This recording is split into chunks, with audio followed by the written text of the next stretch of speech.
Oh shit! It's a damn family feud, man. What you call him? Rick's old kid is getting ready to fight against his new kid, and I mean, well, his new kid is getting ready to kill his old kid, and I'm waiting for Steve Harvey to jump out and announce Miss Columbia. That's what I'm really waiting for. But anyway, one of Rick's new kids is in the room, and this boy made himself an ant farm. Now, what I think they were doing was, it was like I don't know if it was a cookie or a pie or something. What was it? Some type of meat patty, or was it a cookie? I think it was. I think it was a cookie. And all these ants was around it. I think what they were trying to say is that these walkers are getting ready to come in and descend on that damn compound, just like those ants did on that cookie. I think they were just simulating it just so you can like build up tension or build up suspense. Anyway, everyone in the town, they all had ankle problems. Did y'all notice that? When the walkers came in, everybody just fell. It was just crazy. It was like all at the same time. It looked like Thriller, like the music video Thriller. They all rolled in there, and everybody fell. It was like a horror movie. Every time somebody ran, they fell. Maggie fell. The mayor, I forgot what her name was, and really I don't care because you really don't play that much of a role. She fell. Carol fell. And when they fell, they take a whole long time. They sit there, stare off into space for a minute. Oh, I think they're coming. Like, I mean, at a certain point in time, I know it's scary. I know it is. I know. I've never been in a zombie apocalypse, so I really kind of wouldn't know. But I do know it's scary. But if you're Carol or Maggie or somebody like that, you got to be.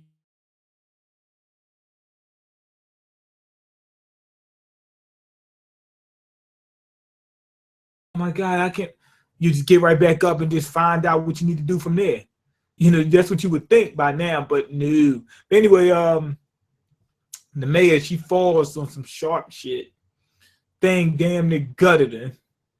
So she's done. And then everybody goes into the houses and whatnot, trying to avoid the walkers and whatnot, because they don't want the walkers to put them in a walker. Because if they bite your leg or something like that, that's gone. Anyway, Glenn, he's outside and he's watching this whole thing go down. He's peeping game. He's like, okay, Maggie survived. He said, I got a baby up there in the oven, getting ready to drop. And so basically Glenn knows he's got an album he's getting ready to drop. And Enid is scared to go back in the compound. And he told her, he says, hey, you can't keep being scared. Now this mixtape is getting ready to drop. It is going to be fire. Stop being scared. We got to go back in the compound. It's the only place we can listen to it. There's no radios out here. It's radios in the compound. The mixtape is fire. So Glenn, he's getting ready to put out the mixtape, and Enid finally, opens up and says, you know what? I got faith in you. Then we're gonna go into the compound, but they got to figure out a way to get in. That's the problem. Now Glenn, I think he already got something sort of worked out already, but he hasn't done it just yet. Anyway, we cut to Dr. Dogood. Still don't know what the lady name is. Really, I don't care. Y'all know the doctor in the compound, huh? She ain't one of the main characters. Who cares? She's trying to convert the psycho boy. She's talking to him, one of the wolves, and she's saying, you could be a good person. You wasn't always like this. How you know that? He could have been a psycho before everything went down. Or he could have been one of them guys that wanted to be a psycho, but, well, what am I trying to say? Them closet psychos, where it's like, okay, well, they're really not psychotic. They're more like sociopaths, where they can kill people, but the only reason they don't is because they know they might get, locked up or something like that. That type of psychotic thing. So she don't know he could have been one of them. And he just didn't get the chance until just now. And on top of that, some people are psychos because they got mental issues. So this whole trying to convert people, don't get me wrong, some of it works sometimes, like with Morgan. Morgan had a psychotic break. He wasn't a psycho at first. He had a mental breakdown. That's why he was doing what he did. You know what I mean? So that's a different case. But what if somebody has a tumor in their head and that causes them to be a psycho? Or what if somebody has brain damage? Or what if somebody had a real bad childhood or something like that, or rough upbringing, and they just been broken this whole time? Then there's no going back for them. Like what about the criminally insane? If you can't diagnose it, can't diagnose it at this point in time, just kill them. They'll be better off. You'll be better off, and that'll be that. That'll be that. Now, in terms of Morgan, he says he can't go back because if he's like killing somebody's like smoking a cigarette for him. He's got to keep that monkey off his back. That monkey's beating the hell out of him. He said, if I kill somebody, man, I'm just gonna start clearing again. You know, clear. It's gonna be that. He's like, he thought he was a doctor when he was saying that, clear, you know, all that. So he doesn't want to go back. So I can understand him not killing, but you rolling with killers. Let them handle that job. Anyway, Michonne was patching up the mayor and wound up finding out she's a goner. Turns out she got bit. Right on the side. Not on the leg or something like that they can cut off or something. She's gone. And I can understand why she didn't know that she got bit, because she fell on that sharp thing went all up in the back and everything. It's, you know, you got hurt. So I mean, it probably was hard to determine which one was which. So she's a goner. She's going to turn into a walker. Now, Michonne was talking to her, and she said that she listened to a mixtape before a little while ago, and she liked what she heard. She said she especially liked track number 3. Now, she said she was going to show Rick, let Rick listen. You know, and she said the mixtape coming out was fire. So it's a lot of rappers in the compound right now. Even the mayor's in on it. Everybody's dropping something. So anyway, damn, what am I doing? Oops. So anyway, that goddamn piece of shit, Ron, he caught Carl in the garage. Or I think, was it a garage or was it like a shed? It was some part of the house. I think it was the garage. He caught him in there, and he comes at Carl, starts talking shit about, oh, your father's a piece of shit. He's gonna get everybody killed. He always does.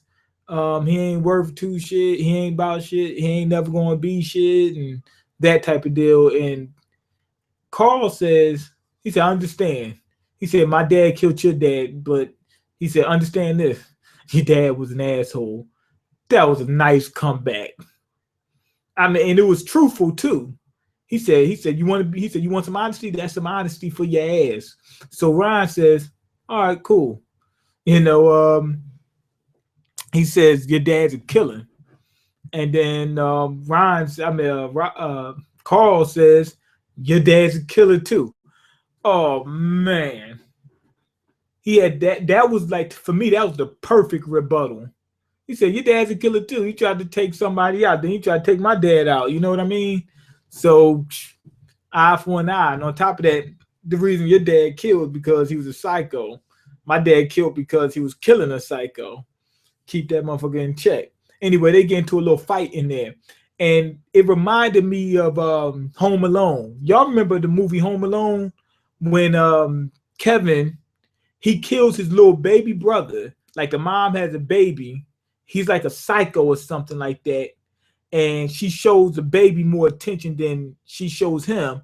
So he takes the baby out in the woods and kills it. Then he starts killing like cats and dogs in the woods and stuff like that. And his cousin comes over and he tells the cousin a little bit about what was going on. He didn't tell him that he was a full-fledged killer. I don't know. He seemed like he was playing with the dude.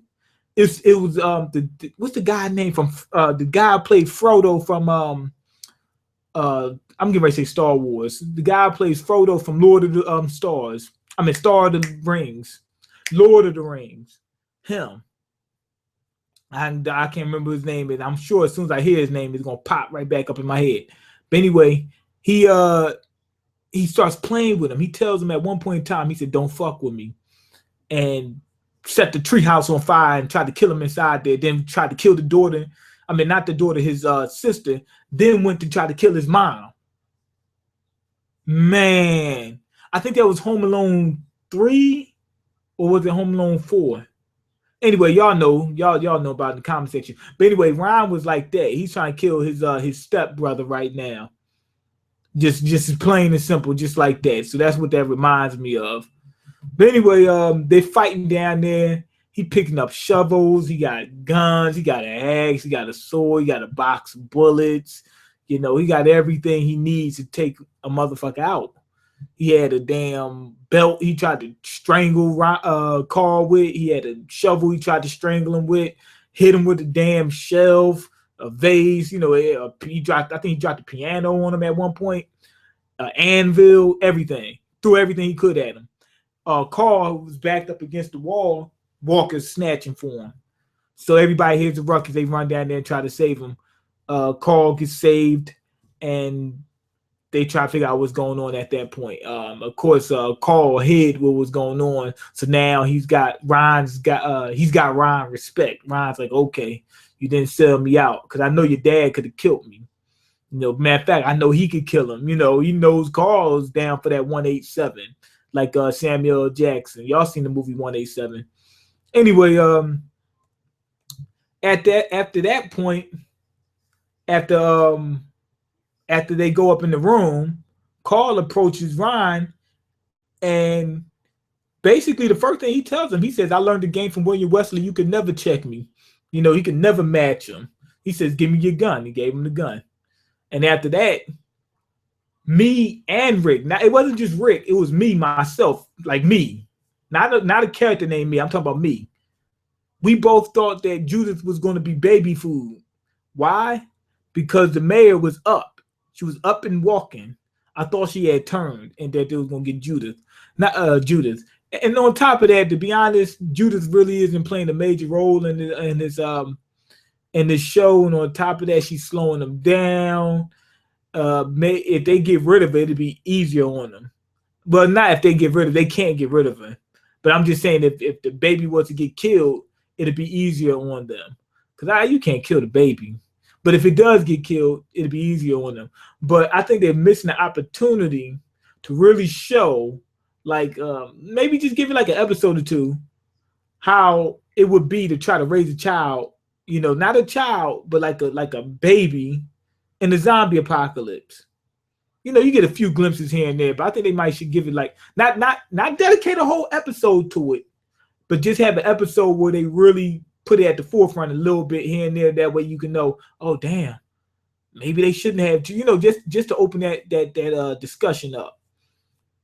But anyway, the mayor didn't change. She just went over there to see the baby, which was stupid because she could have changed and wound up killing the baby. And she doesn't know whether you're still aware of what's going on when you turn into a walker. I do know that they're like somewhat unconscious, but they might be able to see and see what they're doing, or you know, I don't know how deep the rabbit hole goes, but y'all get what I'm trying to say. And he says, well, we need somebody watching Judith, and it can't be you. He said, that's damn sure. He said, cause you turn, I'm gonna have to kill you. Anyway, Tara, she tried to take my side chick. And they was in, you know, Tara, Eugene, and Rosita was locked in the garage, and they're trying to get out of there because the walkers seem like they might get in. And the first thing Tara does is make a move on my girl. What's up with that?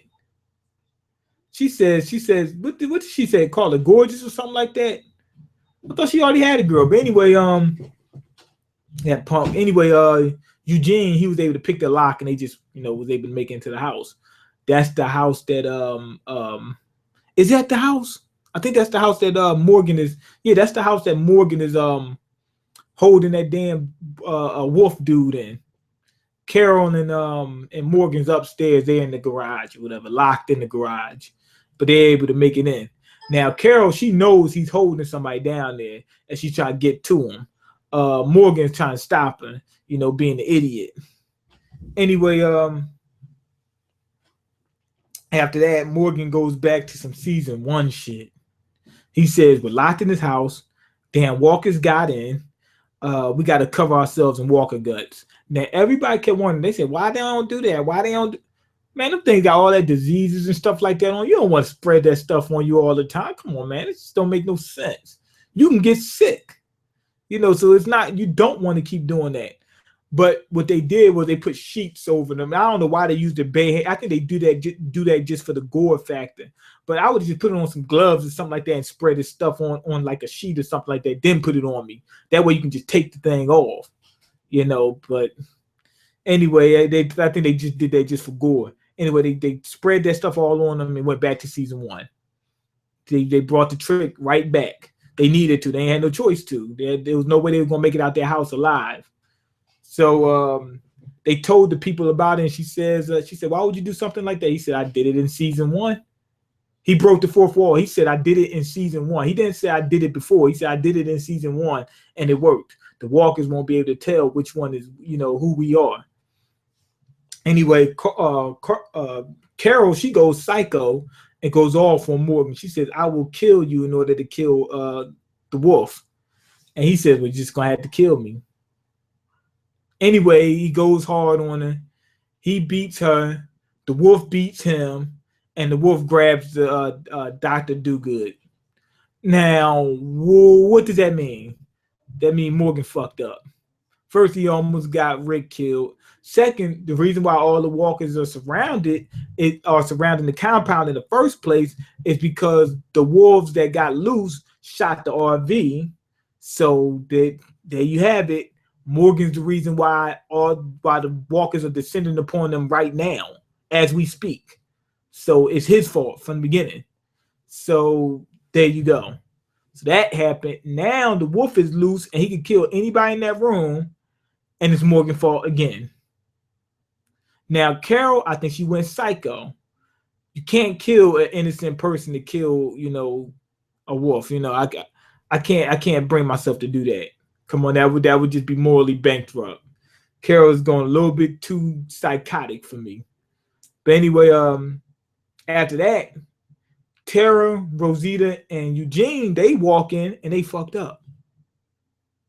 They walk in, they got guns. They're the ones with the guns. They have the power. And he's got a knife up to the girl's throat. And he tells them, he said, "Hey, if you don't let me go and give me those weapons," he said, "I'm going to decapitate this girl so damn quick you won't even know that she's dead." That's what he said. Now, anyway, they hand him over the gun.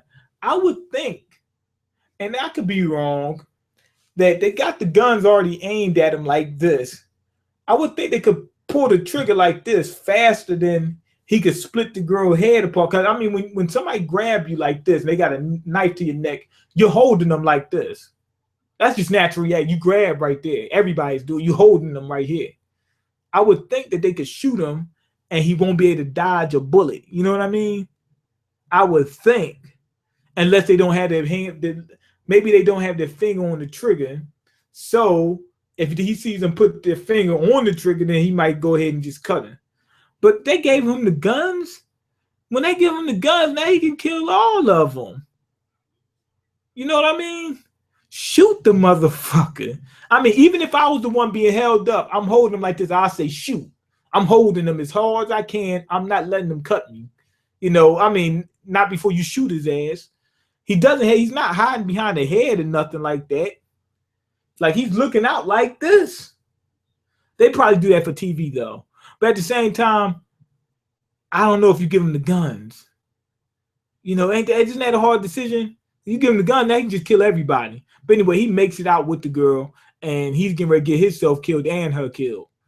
Or he might make it out and is able to bring back some more psychos, and they come, descend upon that compound.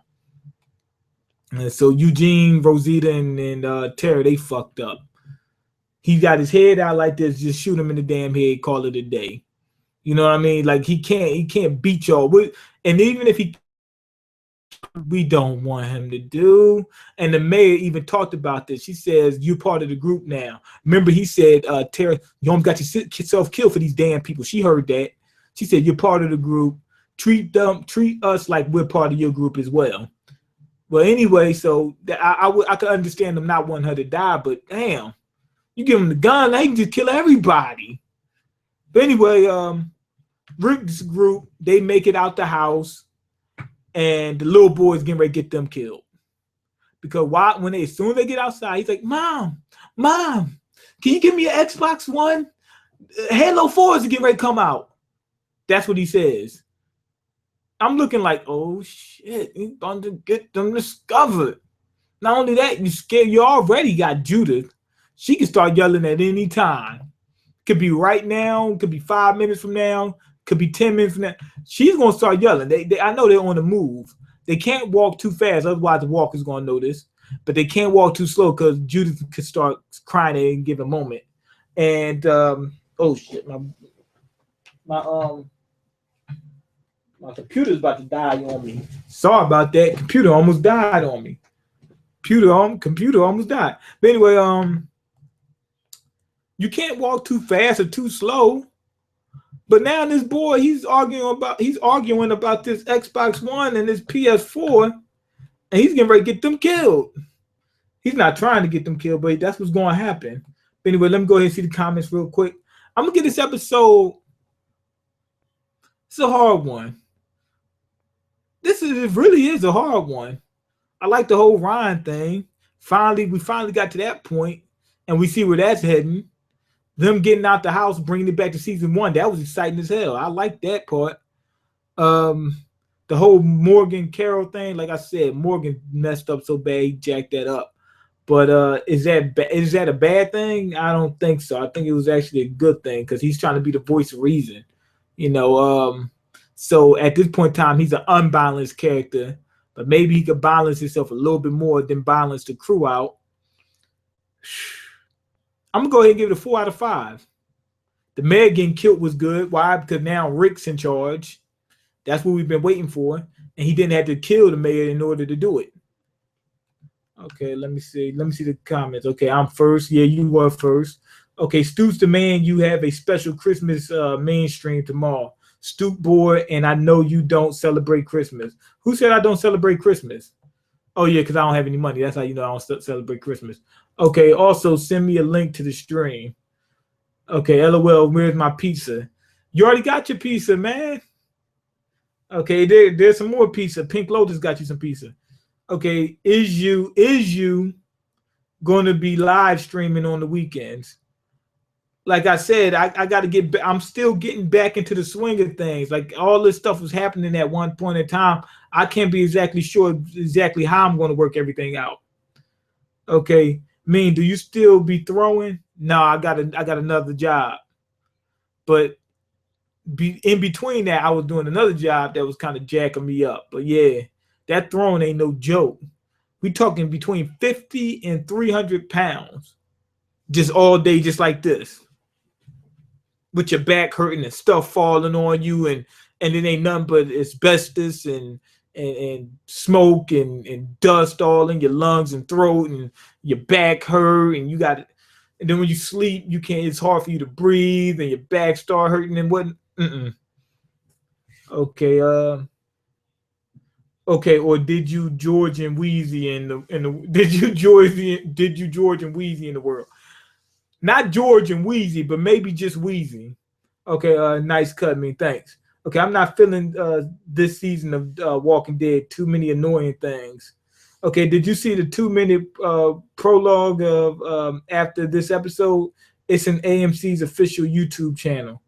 Oh, it's on AMC's official YouTube channel. I know I didn't see it yet. Okay, what's up, Oswald? But anyway, go ahead and leave your comments, like the video. Oh, well, hold on. Like the video and subscribe because I can't eat. I'm broke, nigga. I'm broke. And you got the power to change that.